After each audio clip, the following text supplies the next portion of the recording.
Vou chamar, então, já os nossos panelistas. Eu não sou boa para falar assim, eu gosto mesmo de entrevistar o pessoal, né? Então, vou chamando um por um aqui. Deixa eu pegar minha colinha que eu fiz aqui para ter um mini bio de cada um de vocês. Começando, então, pelo Zucarato, diretor de planejamento do Operador Nacional do Sistema Elétrico.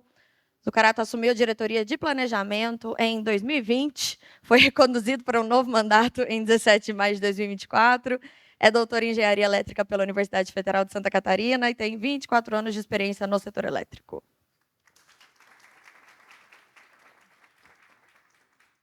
Peraí que tá bagunçado aqui o negócio, gente.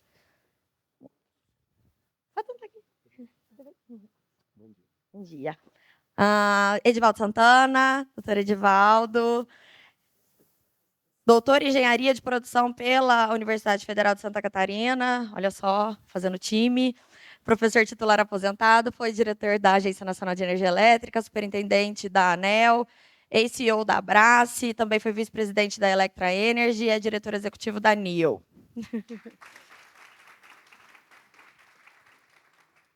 Marcelo Cruz Lopes. Marcelo, diretor de marketing, comercialização e novos negócios da Eneva. Vocês vejam que a gente pensou aqui na composição do painel para ter ali representantes das fontes, né, que vão disputar o leilão. Então, Marcelo, engenheiro eletricista, MBA pela Fundação Dom Cabral, tem ampla experiência no setor de energia, passagem pela ONS, Petrobras, BR Distribuidora, Conselhos do IBP, Abrajet e ONS. E, por fim, Diogo Macorde, vice-presidente de estratégia, novos negócios e transformação da Copel. Diogo é engenheiro, mestre em administração pública pela Universidade de Harvard, doutor em sistemas de potência pela USP, tem mais de 20 anos de experiência nos setores público e privado, foi secretário especial do Ministério de Economia, privatizou a Eletrobras, é responsável pela gestão de ativos do governo federal, tem forte atuação nos setores elétrico e saneamento básico. Obrigada, gente, por estarem aqui hoje. Eu quis ler aqui a mini bio de vocês, eu sei que todos vocês conhecem eles, né? São pessoas muito conhecidas. Vão sentando, gente. Mas para poder deixando todo mundo à vontade aí, claro, para exibir que a gente conseguiu montar um painel tão qualificado como esse. E a nossa ideia aqui, né, para falar sobre o leilão de reserva de capacidade, esse leilão que a gente achava que hoje nesse evento ia estar com uma consulta pública aberta, porque a gente resolveu fazer esse evento hoje quando o leilão foi cancelado no início de abril. E a gente pensou, poxa, até o começo de junho, né? Pensando assim que o governo ainda vai atrasar um pouquinho, né? Já que prometeram fazer uma consulta muito rápida. O leilão vai acontecer o mais rápido possível, talvez a gente até pegue o fim da consulta. E, bom, a gente está aqui hoje sentado e não temos consulta pública, a gente ainda não tem recomeço deste leilão.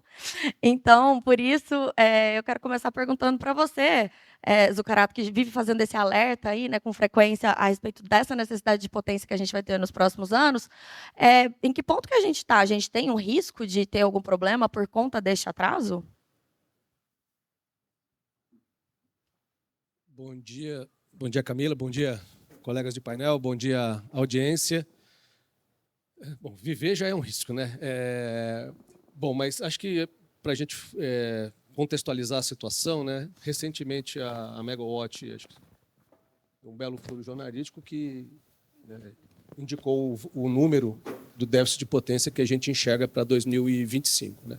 A gente vem há alguns anos, creio que desde o PEN 2021, sinalizando no final do horizonte daquele PEN que os critérios de potência estariam violados. Né? O tempo foi passando, o final do horizonte virou quarto ano, que virou terceiro, que virou segundo, que virou o ano corrente. A gente não costuma divulgar o volume nos estudos do PEN, apenas a violação dos critérios, porque, no fundo, é a demanda para leilão, e demanda para leilão não é assunto a ser divulgado. Né? Mas, como esse já saiu, o déficit que a gente identifica do ponto de vista estrutural para 2025 é os 4,2 gigawatts que vocês divulgaram. Isso significa que vai ter um problema? Não necessariamente, porque a avaliação estrutural é diferente da avaliação conjuntural. Quem lembra de 25 anos, um quarto de século atrás, né, Edivaldo, antes de 2001, o sistema vinha operando abaixo da energia firme do sistema durante alguns anos. Né? O reservatório veio baixando, se recompondo, baixando, se recompondo. se recompôs bastante, acho que 99, acho que um verão antes do racionamento. Mas quando a gente opera violado, a gente depende muito do bom humor de São Pedro, né? Para o atendimento de ponta não é muito diferente, porque o critério para atendimento de potência, né, ele vai pegar sempre uma cauda da distribuição onde o cenário está ruim mesmo, né? Não está chovendo, período chuvoso atrasado. Se o período chuvoso entra dentro da normalidade, mesmo abaixo do critério de suprimento preconizado pelo CNPE, é possível atravessar, né? Agora, a gente só vai conseguir ter essa informação na véspera, porque a gente não consegue ter nenhuma informação disponível no mundo que indica com precisão quanto vai chover em setembro, outubro, novembro, visto de hoje, né? Então, a gente trabalha com cenários, e tem cenários, de fato, que a gente enxerga esgotamento dos recursos, utilização de reserva operativa, né? Então, basicamente, identificada a inviabilidade do produto 2025, cuja demanda seria dessa ordem de 4,2 gigawatts, a gente foi atrás de alternativa, e uma das alternativas, que foi a deliberação da reunião do CMSE do mês passado, foi antecipar, então, os contratos do LRCAP de lá de 2021, que tinha esse dispositivo de antecipação, que aprovou ali mais ou menos metade desse valor, 2,1, 2,2 gigawatt de antecipação dos contratos daquele leilão para início de suprimento agora entre agosto e outubro, né, dependendo da localização.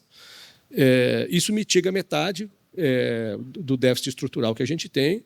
Existem outras medidas que a gente pode trabalhar, tem um playbook grande para isso, né? Então, a gente vai fazer a segunda edição do Programa de Resposta da Demanda em breve, né, onde a gente espera contratar alguma coisa, que o programa performe melhor do que o ano passado, a gente vai aguardar para ver os resultados. Se necessário, identificarmos, recomendaremos novamente a utilização do horário de verão como um mecanismo para reduzir e deslocar essa demanda de ponta noturna. Dentro da avaliação estrutural, não faz parte dos recursos da avaliação estrutural as térmicas merchant, né? Então, tem um conjunto de térmicas com CVU válido, que hoje estão dentro, né, do PMO, e também tem um outro conjunto de térmicas disponíveis, mas que não estão com seu CVU válido. E em ambos os casos, né, seja aquela que está com o CVU válido representado no PMO, ou aquelas que não têm o CVU válido, nenhuma delas a gente conta como recurso firme para fazer uma análise estrutural. Então, a gente tem um playbook organizado que pode ser mobilizado à medida que a conjuntura vai se revelando e a gente vai se aproximando da transição do período seco para o período chuvoso, que é onde, normalmente, a gente tem um desafio maior de atendimento à ponta de sistema. Muito bom. Edivaldo, até recentemente o senhor escreveu um artigo bem interessante ali falando sobre o leilão, né? E esse leilão começou o ano, ele finalmente saiu a portaria, né? A gente fala que foi dia 2 de janeiro, o governo fala, não, mas foi assinada dia 31 de dezembro. Depois disso teve aquelas mudanças, a judicialização e o leilão foi cancelado. Na sua visão, o que essa confusão aí que aconteceu, né, em relação a este certame revela sobre a governança do setor? Bem, primeiro, bom dia a todos. Agradeço a Megawatts por, mais uma vez, estar participando de um evento e na presença de pessoas amigas. Bom, eu acho que tem tudo a ver com a estrutura de governança do setor elétrico, que, para mim, é a principal fonte de ineficiência do setor elétrico, não é falta de reserva, falta de água, falta de combustível, é a estrutura de governança, é como as coisas são definidas. Eu gostava muito mais, e ainda gosto, quando essas decisões eram da ANEEL. Por exemplo, o leilão, quem entende de quanto precisa de reserva e que tipo de reserva se é mais ou menos flexível é o operador do sistema. O operador do sistema diz isso para a ANEEL conversa com o poder concedente, desenha o leilão e faz o leilão. Na medida que isso tudo fica muito mais acima, por exemplo, no Ministério, pressão política fica muito maior e não a pressão técnica. Então, o Ministério, quanto mais acima, fica mais vulnerável à pressão política. Claro que a ANEEL também é vulnerável a todo tipo de pressão, mas as discussões lá seriam mais técnicas. A ANEEL, por exemplo, se tivesse que fazer uma equação para o fator A, discutiria antes de fazer a equação, colocaria numa pré-consulta pública, discutiria internamente. Era uma discussão ampla com todo mundo. E, geralmente, eu acho que dificilmente sairia uma coisa daquele tipo, em que, dependendo da maneira que se olhe aquela equação, ela é muito sensível ao CVU e tal. Pois é, então essa equação foi feita para fulano, ou então se mudar daqui foi feita para... Esse tipo de discussão eu acho que não existiria se o nível fosse mais embaixo, uma discussão mais técnica entre a ANEEL e o ONS, e também a EPE, mas especialmente entre a ANEEL e o ONS. E não foi assim. Então, como a pressão política foi grande, foi para a justiça, aí um outro lado, isso de qualquer maneira vai produzir custo. Então é melhor adiar tudo, aí o Ministério adiou tudo, e ficou agora numa espiral de que ninguém sabe quando é que vai sair, porque tem que resolver o problema e não está fácil resolver esse problema. Tomara que não porque o ONS diz que o déficit é tanto e a probabilidade de ultrapassar o limite está lá, o número está escrito. É uma probabilidade que vai crescendo ano a ano. Se vai acontecer ou não, espera-se até que não aconteça, mas eu não correria esse risco, né? Sobretudo se avisado por alguém que tem os números, né? Que conhece, que está dirigindo o caminhão e sabe o que é que está acontecendo com o caminhão, né? E não é o Ministério, tampouco o ANEEL, entende, que sabe disso. Então, o ONS, desde o PEN, não definiu a urgência, mas tem que fazer leilões anuais de reserva de capacidade. Não disse o montante, como o cara, não nos cabe dizer o montante. Claro, não disse publicamente, mas alguém conhece o montante. Então, eu acho que a governança, como isso é resolvido em cima, não deveria atrapalhar a realização do leilão. Obrigada, Edivaldo. Bom, Marcelo, a gente recentemente fez uma entrevista falando sobre o leilão, né? E um dos pontos aí que foi judicializado foi a questão da flexibilidade, e agora a gente não sabe como que isso vai vir, né, no próximo leilão. Qual que é a sua visão, assim, o que deve vir para poder garantir, então, esse atendimento aí dos requisitos do sistema? Primeiro, bom dia, Camila. Grande prazer estar aqui. Agradeço aí o convite da Megawatt para participar desse painel com colegas tão próximos, uma audiência tão bacana. Então, essa questão do fator de flexibilidade, a gente já se pronunciou formalmente sobre isso. Acho que o que precisa é ter uma discussão, como, acho que pegando até o ponto aqui que o professor Edivaldo comentou, avaliar melhor o impacto de preço vis-à-vis flexibilidade, que, na nossa visão, aquilo não ficou tão bem coberto dentro da proposta original. E que, com a queda do CVU teto, isso podia ter assim, impactos ruins, né, do ponto de vista do outcome do leilão. Então, acho que precisa ter uma discussão, assim, que a flexibilidade é importante, ninguém questiona. Agora, a gente também espera que tenha uma determinada permanência de geração, né, complementar de térmica, e isso tem que entrar na equação. Basicamente, é isso que a gente entende que precisa ser endereçado e que, em colocando em consulta pública, acho que vai ser discutido, vai ser debatido e resolvido. Obrigada. Diogo, você também, a gente fez uma entrevista, um podcast um pouco menos recente que o do Marcelo, também aí você falando sobre a importância desse leilão. Na época o leilão ainda estava agendado, né? Você ainda tinha expectativa aí de poder ampliar as hidrelétricas da Copel, agora não tem mais. Você continua com essa expectativa? Nessa retomada de leilão, a Copel ainda vai conseguir entrar com bastante hidrelétrica? O setor, né, das hidrelétricas, sei que a Marisete vai falar isso depois, mas vai ter capacidade aí para entregar bastante volume para a necessidade do ONS? Bom dia, Camila. Parabéns pelo evento. Bom dia aos colegas aqui do painel, a todos os presentes. A expectativa, com certeza, a gente tem alta, né? Então, o Zucarato já deu uma boa visão sobre qual é a razão desse leilão. Tá? A gente está falando de um leilão que ele pede flexibilidade. Flexibilidade. Essa é a razão do leilão, flexibilidade. Tá? Os últimos 15 anos, a gente aumentou em 83 GB as fontes intermitentes na nossa matriz. 83 GB, se a gente considerar GD.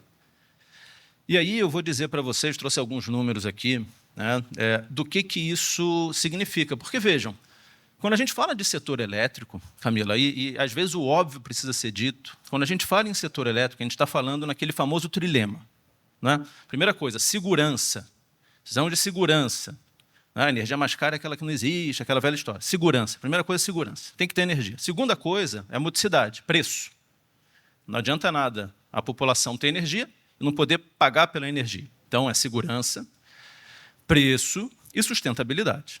Não é isso? É o trilema. E, nos últimos 15 anos, a gente, de maneira muito míope, focou em um pedaço disso, que seria, teoricamente, a sustentabilidade, inserindo 83 GB de fonte intermitente no sistema, com subsídios obscenos.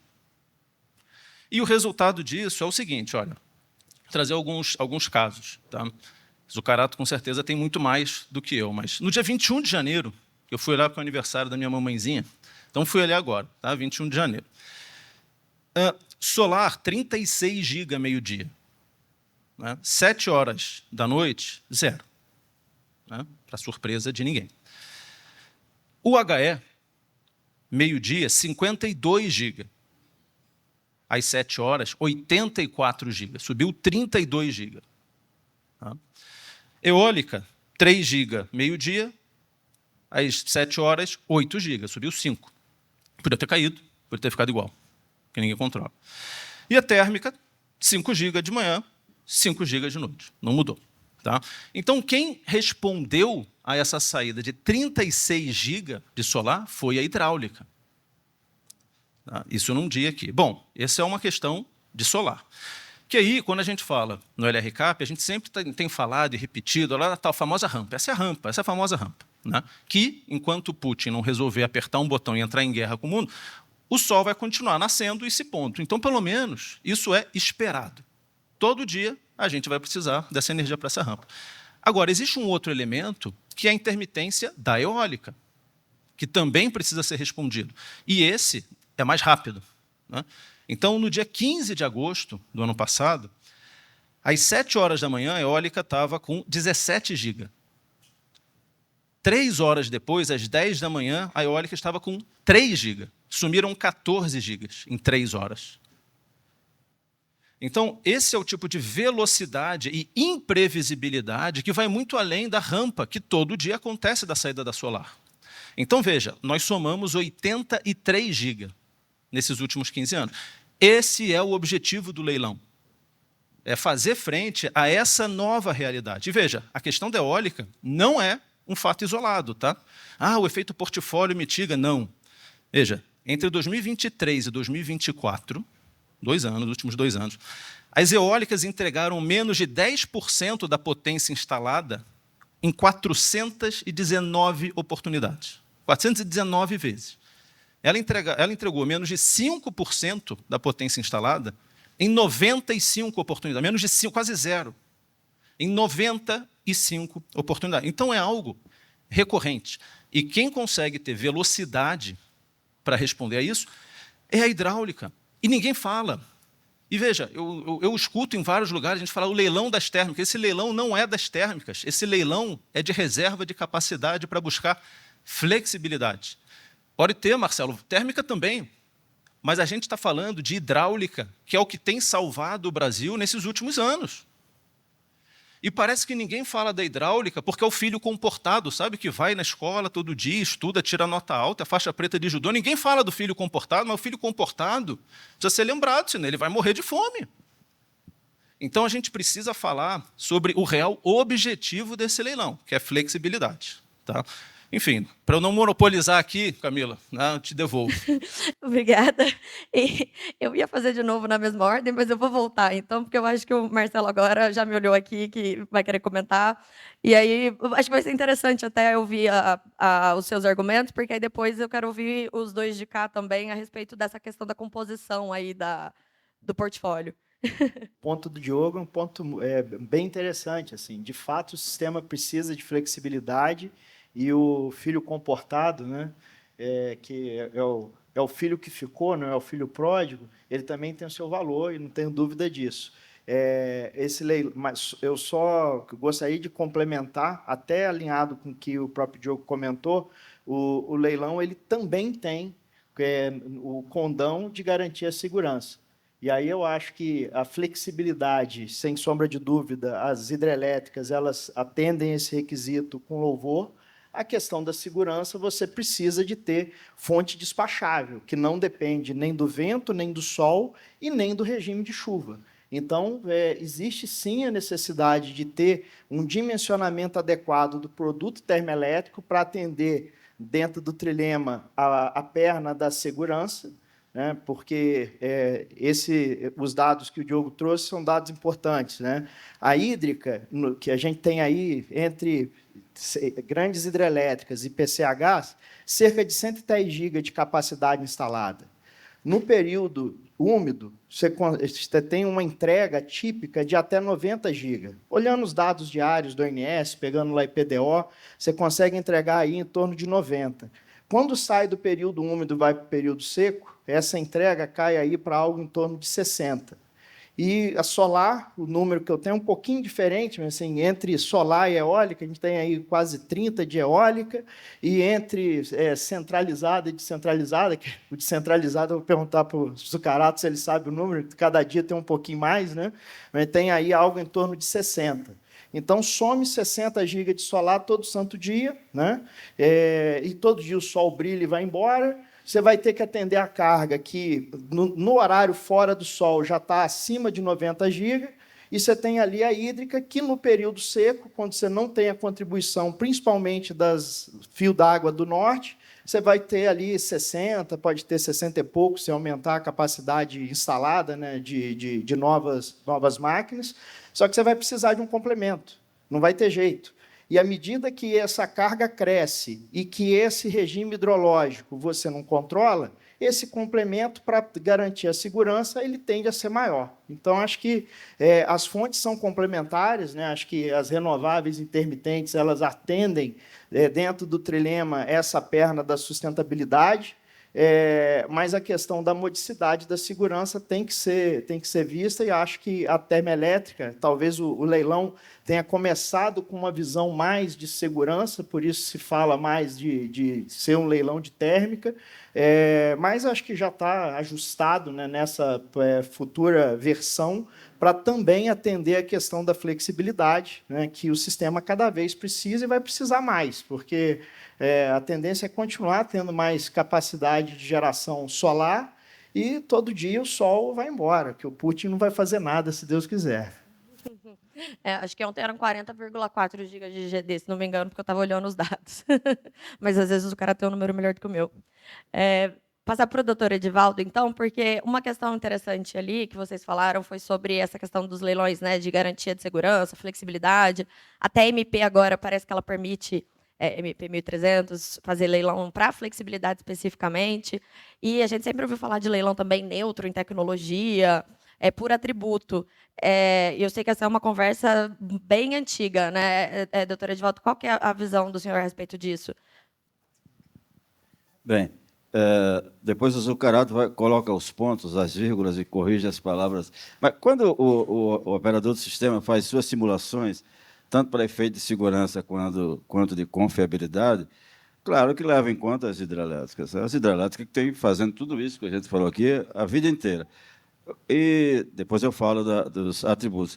Quando o ONS agora está dizendo preciso de mais potência ou mais reserva, além das hidrelétricas, preciso de mais coisa, como o Marcelo falou aqui. É isso, por isso que chama de reserva. O que talvez o ONS não esteja levando em conta ainda, porque a EPE, não sei se já colocou ou não no plano, é a potência que as hidrelétricas ainda podem adicionar, em função de ter espaço em várias usinas para colocar isso. Então, isso é o adicional. Mas esse é um adicional que, junto com termoelétrica, e já se fala em baterização, que pode vir a mais para ajudar na rampa. Quem tem mais ou menos flexibilidade já se conhece. Portanto, os atributos de cada fonte são importantes para o leilão, define-se o resultado a partir disso, mas não pode existir guerra de atributos. Eu fico muito preocupado quando estou numa reunião, vamos discutir os atributos da fonte. Pronto, eu já vi que ali vai entrar um lobby que vai dizer o meu atributo é esse, o meu atributo é aquilo. Não. O que precisa hoje é potência, e quanto mais flexível, melhor. Entendeu? E é isso que o operador do sistema quer. Quando fala que quer contratar reserva, é porque, considerando tudo que existe, e o papel primordial das hidrelétricas, hoje e sempre, e vai seguir, quer mais. Esse mais pode ser a potência que pode ser adicionada ainda pelas hidrelétricas, e termoelétricas ou outras fontes. Mas, de imediato, eu acho que o que se conta mesmo é com as termoelétricas e com as hidrelétricas que podem ainda adicionar alguma coisa. É isso que se conta, eu acho que é daí que vai ser feito o leilão. Como é que vai ser a sistemática? O que é que contrata primeiro ou depois? Isso é uma discussão tremenda que eu não sei como vai acabar. E, para mim, esse é outro tipo de discussão que devia estar na ANEEL e não no Ministério, mas aí é outra coisa. Mas eu acho que é isso. Os atributos são importantes, mas não devem atrapalhar a discussão como a equação do fator alfa. Zucarato, então, por favor, pode comentar aí. E, inclusive, eu quero entender como é que afeta isso, né? Porque a discussão, como o doutor Edvaldo falou, é política, mas você tem ali a visão da necessidade técnica, né? Concreta, independentemente de vontades políticas. Como é que isso afeta ali também a questão do planejamento? Bom, tanta coisa para comentar, temos até que hora aqui para a gente seguir, né? Então, assim, se me permitir só um pequeno retoquezinho, né? Assim, ó, o leilão de reserva de capacidade, ele existe para atender o requisito de atendimento de potência, porque exatamente essa é a métrica utilizada para gerar demanda para o leilão. A gente tem, inclusive, trabalhado, no Enes foi um capítulo do PEM passado, volta esse ano, a EPE também está trabalhando nessa direção, então a gente tentar construir uma métrica explícita do requisito flexibilidade. Porque não adianta você ter energia, os megawatt-hora, o tamanho da caixa d'água, que é energia, para fazer as analogias que o professor Edivaldo tanto gosta, né? O tamanho do chuveiro, que dá quantos litros por minuto sai, que é a potência, né, do chuveiro. Mas precisa saber se esse chuveiro, quando você abrir a torneira, a água sai logo ou se leva um tempão para essa água chegar, né? Que é a flexibilidade. Então, a gente tem explícito o requisito de energia ou de potência. O de flexibilidade nós não temos. E, quando eu olho para o futuro, a gente vê essa rampa de 35 gigawatts virar uma rampa de 50 gigawatts. A pergunta é, a hidráulica consegue fazer essa rampa de 50 gigawatts? A gente não tem régua para medir esse requisito e esse recurso ainda, uma régua oficial para dizer se o sistema está enquadrado ou não. Então, só que, como a ponta está muito localizada, a ponta da carga líquida para os recursos despacháveis. Que a carga do sistema tem um perfil, a carga global, você desconta a MMGD, a usina tipo 3, eólica e solar, e sobra uma carga líquida para os recursos despacháveis. Essa carga líquida ela é extremamente curva do pato, né? Então, a ponta que precisa ser atendida, que é onde o requisito, a diferença entre o recurso e o requisito é mais relevante, não é onde está a maior demanda, né? Onde está a maior diferença entre a demanda e a oferta, né? Que está naquele horário noturno, é pequenininha, uma janela, 2, 3, 4, 5 horas, dependendo da sazonalidade do ano. E a importância da flexibilidade é que, se eu tentar resolver o meu problema de atendimento de ponta com uma usina inflexível, eu automaticamente estou aumentando o corte de geração nas demais horas do dia, porque não cabe todo mundo na hora da barriga do pato. Não cabe. A gente, em breve, vai soltar um relatório onde a gente fez pela primeira vez uma análise prospectiva do curtailment. Os resultados são muito impactantes. Tá? Daqui a pouco ele será público, vai constar no papel. Mas a gente tem defendido muito que o requisito para atender a potência tem que ser flexível.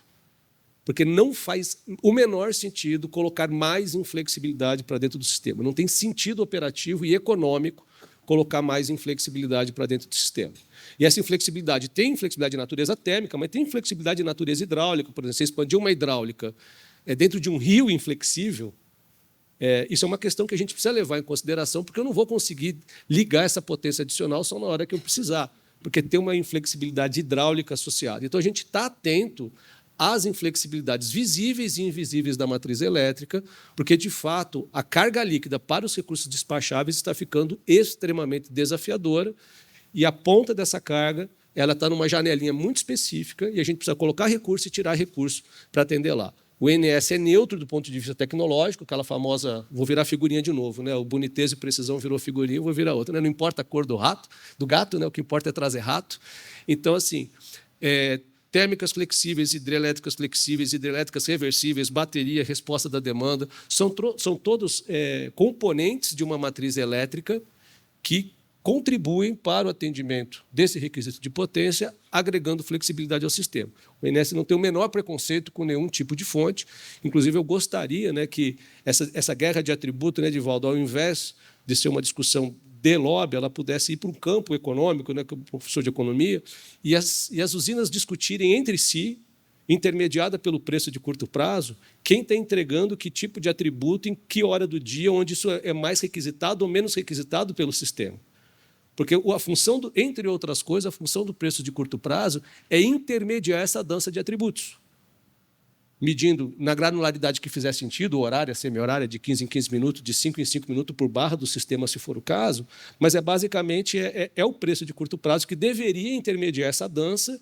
Quem tem sobra quando o sistema não precisa deveria vamos dizer assim, entregar um atributo que ela considera importante, mas que o sistema está dizendo que naquele momento não é tão importante assim. Em outro momento do dia, o sistema vai dizer, agora sim o atributo é importante, e quem entregar vale mais, né? Então, a gente precisa assegurar um sinal de preço de curto prazo consistente para permitir esse diálogo entre as fontes da valorização dos atributos por meio do mercado de curto prazo e reduzir os subsídios àquilo que efetivamente é essencial como política pública para aquilo que o executivo, o poder concedente, ou o legislativo entender como pertinente como política pública, né? Então, assim, do ponto de vista tecnológico, total neutralidade sob a ótica do INS. O grande problema que nós temos é enfrentar uma carga líquida para os recursos despachados, que é completamente diferente do que a gente conhecia. Não precisa ir 25 anos atrás, se a gente for uns 10 anos, já mudou significativamente e não tem mais volta, vai continuar mudando para os próximos anos. Diogo, é que vocês falaram de guerra de atributo, e aí eu lembrei que a gente antes ouvia muito sobre a discussão da remuneração dos atributos das hidrelétricas, né, dessa necessidade de remuneração, e me parece que isso ficou um pouco de lado ultimamente, porque a gente focou muito mais no leilão. É verdade isso? Veja, acho que começando por um comentário, né, do gato e do rato, a gente sempre tem que voltar para o trilema. Tá? Existem gatos e gatos. Tem gato que custa muito caro para pegar um rato. E demora muito tempo para pegar o rato. Né? Gato pede o rato, demora um tempão. E vai custar bem caro. Né? Então, a gente tem que sempre olhar... quando a gente fala em guerra de atributo, se ficar na base do lobby, lascou. Agora, se a gente fica na base do economics, né, de número, é maravilhoso. Por isso que a gente tem que trazer sempre a discussão, né, em número. Então, acho que esse é um ponto importante. E a gente chegou nesse problema, sabe, quando a gente fala tributo e tal, a gente chegou nesse problema porque a gente também começou a olhar o que os outros países que têm outros problemas estavam fazendo e a gente começou a copiar. Né? O Brasil sempre teve uma matriz super limpa, e aí a gente olhou, puxa, o que a Europa está fazendo? A Europa que não tem gás barato, não tem gás nenhum, né? A Europa que não tem hidroeletricidade, o que eles estão fazendo? Pô, copia, mas por que raios a gente vai copiar o que eles estão fazendo? E agora que a gente criou um baita problema aqui, com esse caminhão, a gente já tem quase 40% de fonte intermitente, está caminhando para quase 50% em 29 no sul do ONS. Imagina, 50% da matriz com fonte intermitente. O que a gente vai fazer? E aí a solução é o quê? É olhar para os Estados Unidos agora e ver o que os Estados Unidos estão fazendo também. Os Estados Unidos não têm hidroeletricidade, eles têm gás barato pela revolução do shale, nós não temos, e a gente vai copiar de novo o que está sendo feito lá. Enquanto isso, a gente não está olhando o Canadá. O Canadá é um país interessante para a gente olhar, tem uma matriz hidráulica super importante, super poderosa. Né? E o que eles fizeram nos últimos 15 anos? Enquanto a gente meteu 83 GB de fonte intermitente, até hoje a fonte intermitente no Canadá é só 14%, eólico e solar, e eles aumentaram a base hidráulica e todo dia estão aumentando um pouquinho, repotenciando as usinas que eles têm. Eles têm uma matriz, uma base instalada, mais ou menos da mesma magnitude do Brasil ex-GD, uma população de 35 milhões de habitantes. Então, se for para copiar alguém, a gente tem que copiar o país que está fazendo as coisas certas. Tá? Então, acho que esse é um primeiro ponto. E aí, aqui, Camila, é claro que o meu sonho como um liberal, né, um setor elétrico maior, Para mim, seria ótimo se fosse um energy only, se a gente caminhasse realmente para uma sinalização de preço direto. Acho pouco provável que a gente caminhe aqui. Então, a gente vai ter que fazer um modelo de capacidade. Um modelo de capacidade, onde existem gatos bem diferentes, tá, entre eles.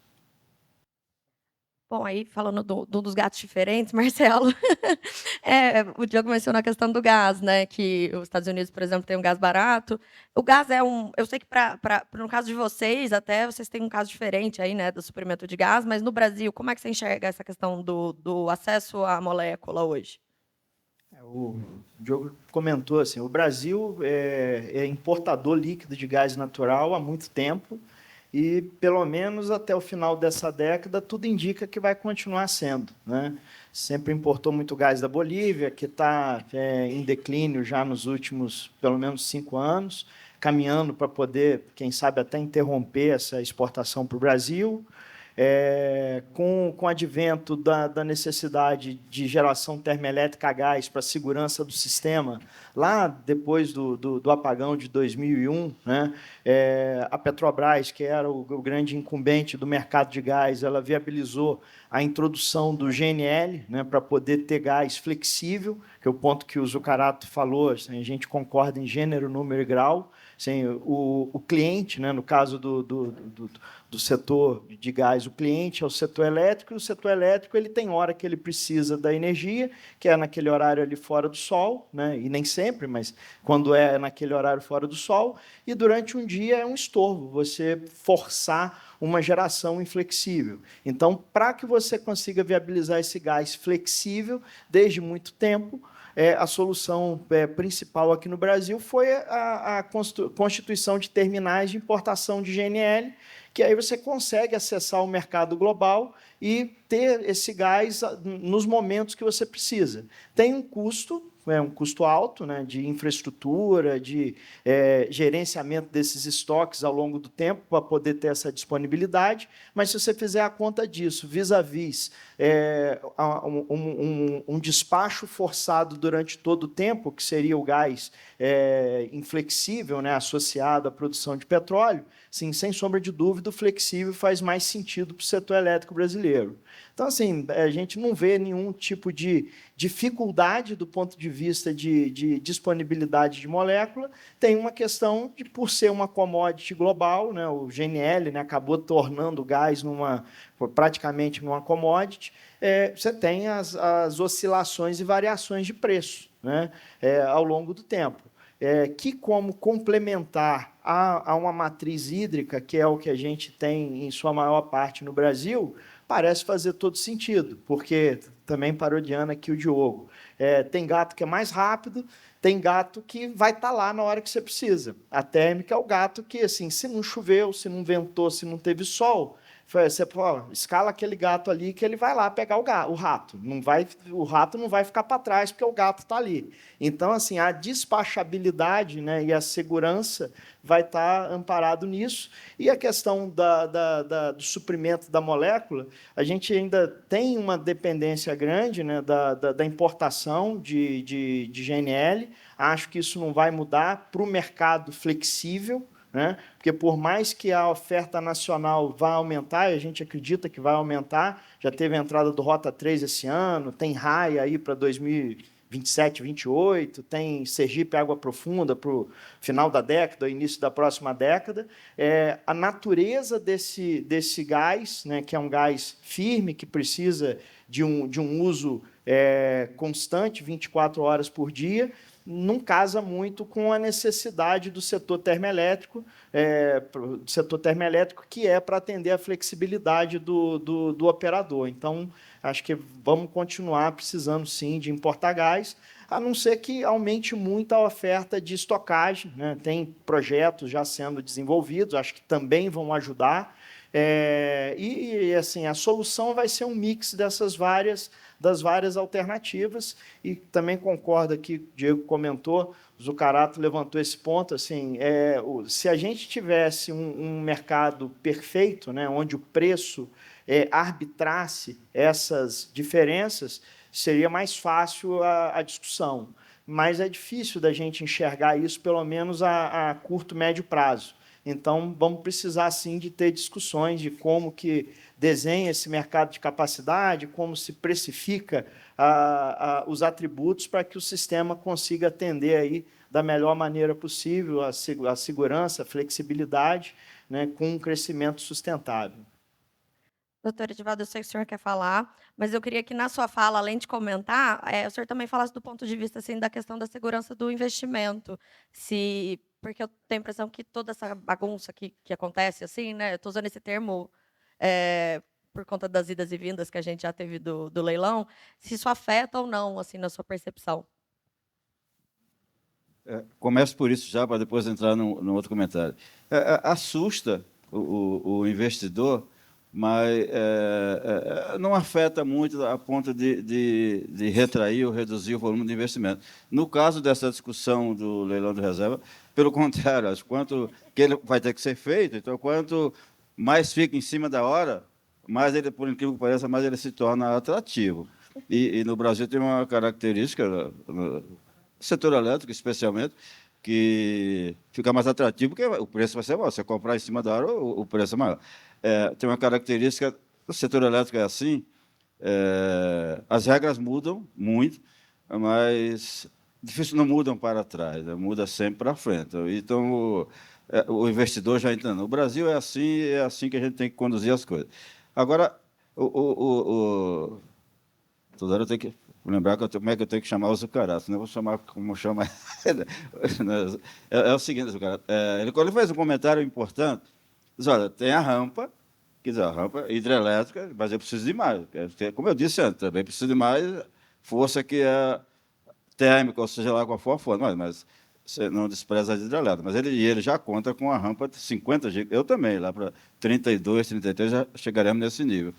E ele disse, olha, além disso, tem mais a hora da ponta, que todo mundo esquece, tem mais 3, 4 horas que eu preciso de geração em flexibilidade, que chama-se de modulação. O leilão, todo mundo pensa que ele está desenhado só para rampa. Exatamente. Esse foi o comentário que ele fez, que isso é muito importante. Rampa e tem mais o que está lá em cima, que é a modulação. A grande discussão que tem lá fora, essa discussão nossa existe em qualquer lugar. A forma de contratar é diferente. Em alguns países, quem contrata a reserva é quem atende carga, e não o consumidor que paga. O cara que atende a carga, preciso de reserva, eu vou contratar. A discussão é em outro nível.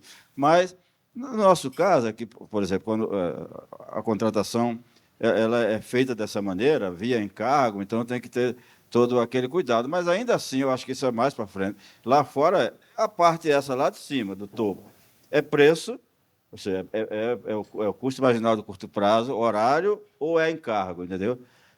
Essa é outra discussão que a gente tem que... não vamos ter que escapar dela um pouco mais adiante. Não tem como cuidar dela para esse próximo leilão, dada a urgência, mas a rampa pode ser encargo, e a parte lá de cima pode ser preço. O preço já é horário. Tem que se cuidar bem dos limites desse preço e tal. Mas aliás, você sabe que eu virei um leitor das 600 emendas, agora reduzi um pouco, da medida provisória. E lá, na própria MP, alguém colocou lá, o governo colocou lá em um artigo, contratar reserva de capacidade ou flexibilidade. Nossa, não imagino o que significa esse ou para quem vai desenhar o leilão. Vai querer contratar um ou outro, entendeu? Na realidade, tem que ser um parágrafo. Então, a forma de redigir aquilo lá é terrível para quem vai desenhar. E, olha, pode dar confusão lá na frente. Pode contratar um ou outro e não... O nego meio que confundiu reserva de capacidade, tratou tudo como se fosse a mesma coisa. E mas nem sempre é a mesma coisa. Então, é bom cuidar com isso aí. Uma dica aí para os advogados que estão aqui, então, né? E tem uma emenda, não jabuti, uma emenda mesmo, essa é bem interessante, para mim é a melhor de todas, bem técnica. O senador que escreveu, até um engenheiro, mas eu sei que ele não entende do assunto, portanto, alguém escreveu para ele. Ele diz, olha, agora ponha tudo no preço. Defluência mínima, tal. Aí o último, inclusive reserva de capacidade. Aí ele acaba com um leilão de reserva, porque se vai para o preço não é reserva, entendeu? Então eu não sei quem é que escreveu aquilo, ele confundiu as coisas, eu acho que deveria tirar o último item, porque senão vai atrapalhar a reserva de capacidade. Passa a ser tudo preço e não encargo. Mas eu acho que a sua pergunta específica, eu acho que o investidor que que põe dinheiro aqui no Brasil, ele já conhece esse nosso jeito, sabe que não vai retroagir, mas sabe que vai mudar toda hora. Que vai ter emoção, né? Nunca tem sem emoção. E aí, falando em emoção, vocês, o Carato, como é que é? Você acorda todo dia pensando, meu Deus, vai faltar potência daqui a pouco. Você falou de 2025, mas o que a gente se preocupa mais com esse atraso é a partir ali de 27, 28, né? Quando você vai precisar de energia nova. Porque, por enquanto, é energia existente. Então, assim, em tese, dá para resolver com o que você tem aí, né? Com as ferramentas que você tem na mão. Bom, um dia de cada vez, né? A vantagem de trabalhar com planejamento de operação olhando 5 anos à frente é que a gente pode morrer de raiva, mas não morre de susto, né? Então, o ano de 2000, essa frase do meu ex-ministro Bento, ele sempre dizia, me mate de raiva, mas não me mate de susto. E o que eu tenho falado muito é que assim, a gente obrigatoriamente vai voltar para uma temporada, não, para uma normalidade de leilões anuais para atendimento de requisito que ele cresce todo ano. Então, lembrando, né? Lá na transição do modelo 2004, primeiro tem que enxugar o excesso de energia existente pós-racionamento. Enxugado a energia existente pós-racionamento, o motor de crescimento era leilões do ACR. E isso prosperou durante mais ou menos uns 8 ou 10 anos como motor de crescimento no Brasil, seja de estruturantes ou outras, né? Aí a distribuidora começou a reduzir a sua contratação por migrações e uma série de outros efeitos, mas o sistema ainda precisava de energia e aparece, então, a reserva de energia, que também continua girando a máquina de investimentos. Aí o ACL começa a ganhar protagonismo, porque os custos marginais de expansão entraram dentro da monetização para a migração do ACR para o ACL, que continuou trazendo investimentos. Aí o sistema deu uma flopada, né? E aí a gente ficou encharcado de energia e consumindo a sobra de potência. Porque, basicamente, a entrada por meio de fontes que ou não agregam literalmente zero na ponta noturna, que é o solar, ou eólica, que quando a gente vai lá para uma métrica de risco lá na ponta, agrega pouco, né? A gente começou a colocar muita energia no sistema e pouca potência. Então, a gente foi consumindo a margem que a gente tinha de requisito de potência e o sistema começou a ficar sobreofertado em energia. Até que chegou o momento que acabou o estoque. Acabou o estoque, a gente não tem mais potência, e como a carga cresce, a ponta de carga cresce 3 gigawatts por ano, 9 fora, tudo equilibrado, não tem usina descomissionando, não tem usina entrando, todo ano vai ter que fazer um leilão para contratar 3 gigawatts de potência. Esse não é o último leilão de reserva de capacidade da história do mundo. É o primeiro de uma nova época onde leilões anuais deverão fazer parte do calendário, porque não tem alternativa. Então, a gente teve uma mobilização de investimentos com leilões regulados, depois uma mobilização de investimentos com leilões de reserva de energia, depois uma mobilização de investimentos via ACL, e agora a gente vai entrar numa nova fase de mobilização de investimentos por meio de leilões de reserva de capacidade para atender o requisito de ponta. Até que um dia o Energy Only Market possa trazer esse requisito, esse atributo, desconfio, para não dizer não acredito, né? O modelo ele sempre vai estar por aí. Então, o que eu tenho dito assim, é um processo de aprendizado. A gente teve um LRCAP lá em 2021 que era só de térmica. O plano sempre foi, a cada leilão, trazer uma fonte nova para dentro, ainda que seja num produto específico para essa fonte, porque desenhar um leilão agnóstico não é trivial, professor Edivaldo. Escrever um edital que consiga levar em consideração as características técnicas de uma expansão de hidráulica, as características técnicas de uma hidráulica reversível, as características técnicas de uma termoelétrica, de uma bateria, de uma resposta da demanda, é extremamente complexo colocar isso numa regra única, numa sistemática única. Então, a ideia sempre foi, vamos acrescentando fonte por fonte a cada leilão, e buscando, na medida do possível, que gere esse aprendizado institucional dos investidores, dos participantes, começar a consolidar os produtos para que uma fonte possa desafiar a outra naquilo onde os gatos estão medidos e pesados com a mesma régua, né? Onde há equivalência, né? Então, o que eu tenho dito assim, há um processo natural de aprendizado. Se as oportunidades tentarem todas ser viabilizadas e acertadas para todo mundo no leilão, esse leilão nunca vai sair. Porque é impossível o edital agradar exatamente todas as partes interessadas. É impossível a sistemática agradar 100% de todas as partes interessadas.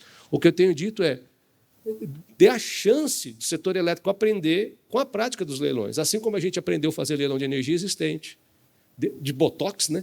Leilão de energia existente, de energia botox, de energia nova, depois de energia de reserva. A cada ano, Divaldo pilotava 100 ainda, se voltar lá atrás, né? Tinha sempre um aperfeiçoamento da sistemática em função do aprendizado do leilão.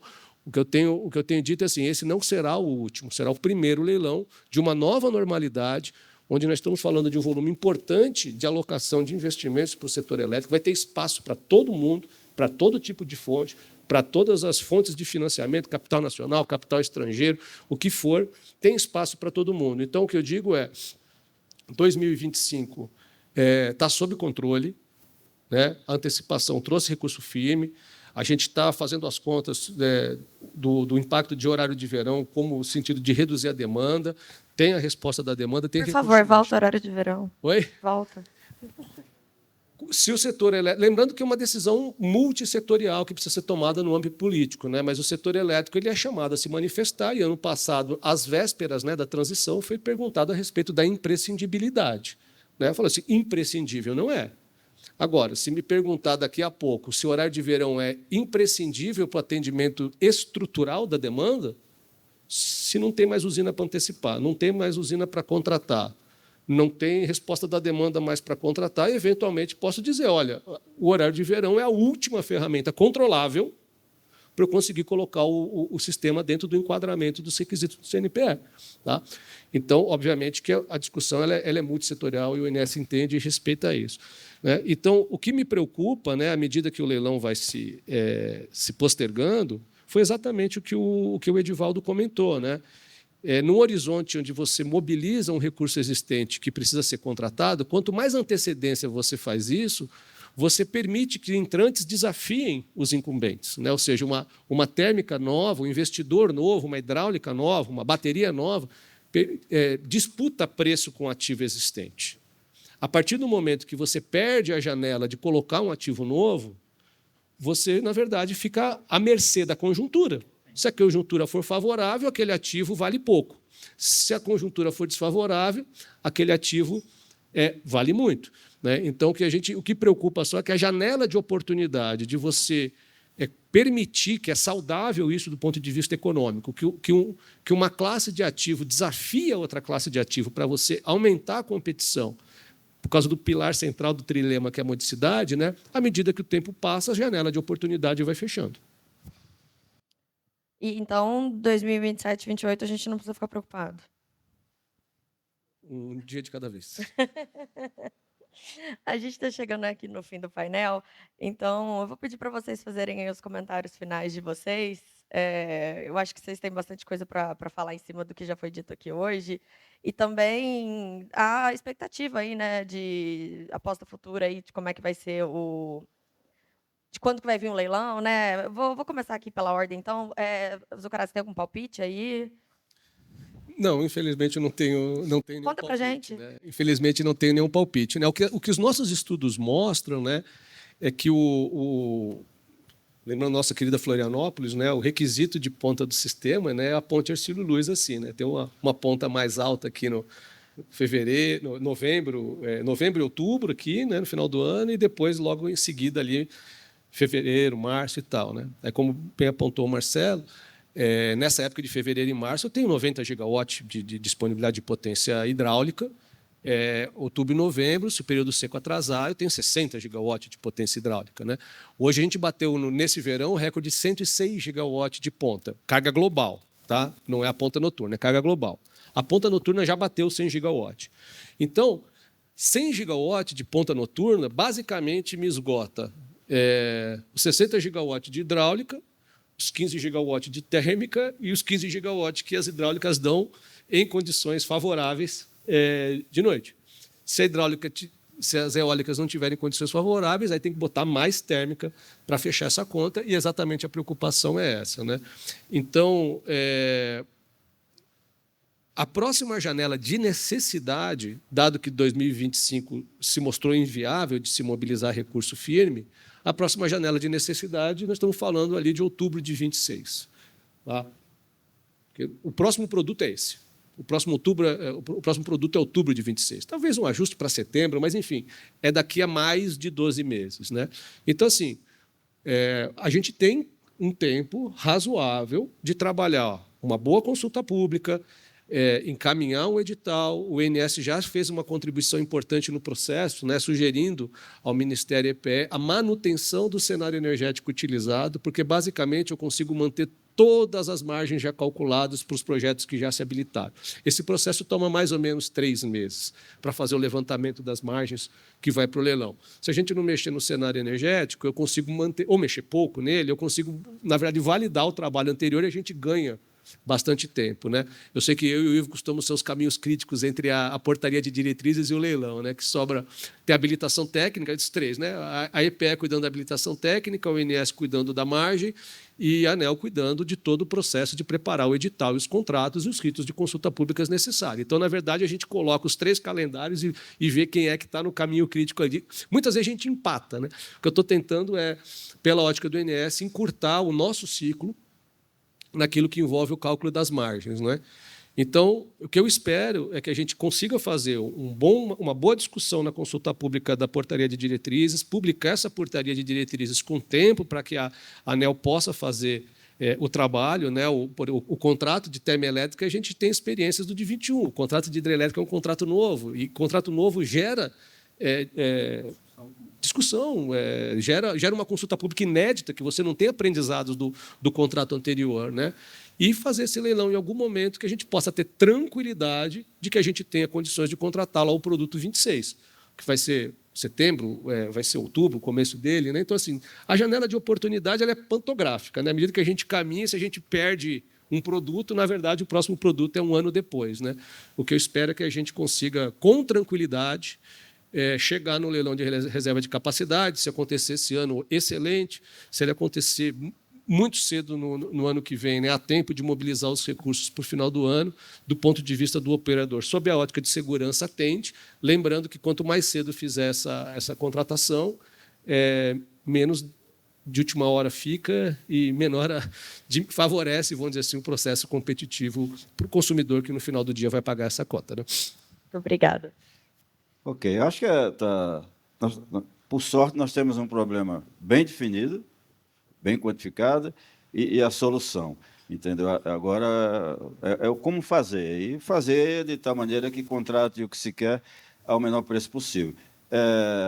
O Zuccarata, normalmente, ele tem pontos importantes. Se eu dar só um exemplo, ano passado, eu não lembro o mês, eu acompanho as reuniões da diretoria da ANEEL quase toda terça-feira, quando estou por aqui disponível. Toda terça-feira. E uma delas, eu fiquei surpreso que um dos itens era um pedido de antecipação de uma termoelétrica do primeiro leilão de reserva de capacidade, e pedido de antecipação. E a ANEEL negou ano passado. Não, negou.